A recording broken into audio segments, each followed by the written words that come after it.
আসসালামু আলাইকুম। আপনাদের সাথে আরেকটি ব্লগ শেয়ার করছি রুমুস কিচেন থেকে। এই তো সকালবেলা নাস্তা তৈরির পরে আমি এখানে মুরগি ভিজিয়ে দিয়েছি, আর এদিকে সব কিছু সবজি, আলু, মরিচ, পেঁয়াজ, মশলা সব ধরনের কাটাকাটি করে নিচ্ছি। মুরগিটাও কেটে নিলাম। আর এদিকে আমি এখন রান্না বসিয়ে দেবো। কড়াইয়ের মধ্যে সয়াবিন তেল দিয়ে দিলাম। তারপর এখানে পরিমাণ মতো পেঁয়াজ কুচি, কাঁচামরিচ ফালি দিয়ে দিলাম। এখন মশলাটাকে খুব ভালোভাবে কষিয়ে নিব। তারপরে দিয়ে দিলাম আদা রসুন বাটা, পরিমাণ মতো, স্বাদ মতো লবণ, 1 চামচ হলুদের গুঁড়া, মরিচের গুঁড়া, জিরার গুঁড়া, গরম মশলা, আর সাথে রাঁধুনি মুরগির মশলা আমি এখানে দিয়ে দিব।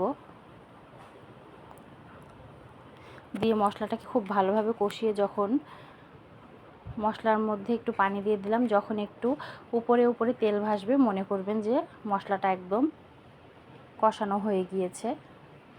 এরপরে আমি এখানে দিয়ে দিব মুরগি। আর আমি এখানে মুরগিটাকে রেগুলার ফ্যামিলি পিস করে নিয়েছি। তারপরে মুরগিটাকে কিছুক্ষণ কষিয়ে নিব। আর যেহেতু দেশি মুরগি, ঝোল খেতে কিন্তু ভীষণ ভালো লাগে আমার। আপনাদের কেমন লাগে অবশ্যই কমেন্টসে জানাবেন। মাংসটাকে কিছুক্ষণ কষিয়ে নেওয়ার পরে আমি আলু দিয়ে দিব। আলু ছাড়া চলেই না। আমার মেয়ে আলু খেতে ভীষণ পছন্দ করে, তাই মাংসে প্রতিদিনই আলু দেয়া লাগে।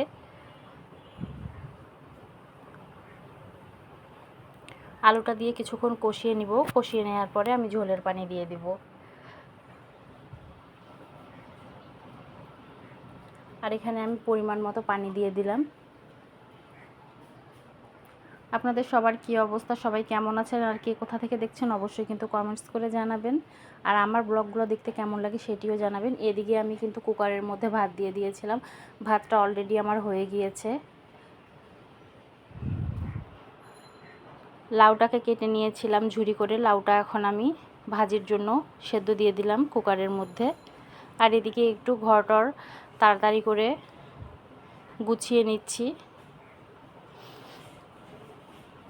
ছুটির দিন যেহেতু, ওর বাবাও বাসায়, তাই তাড়াতাড়ি করে কাজ করে নিচ্ছি। ব্লগটা কেমন লাগলো অবশ্যই কমেন্টস করে জানাবেন।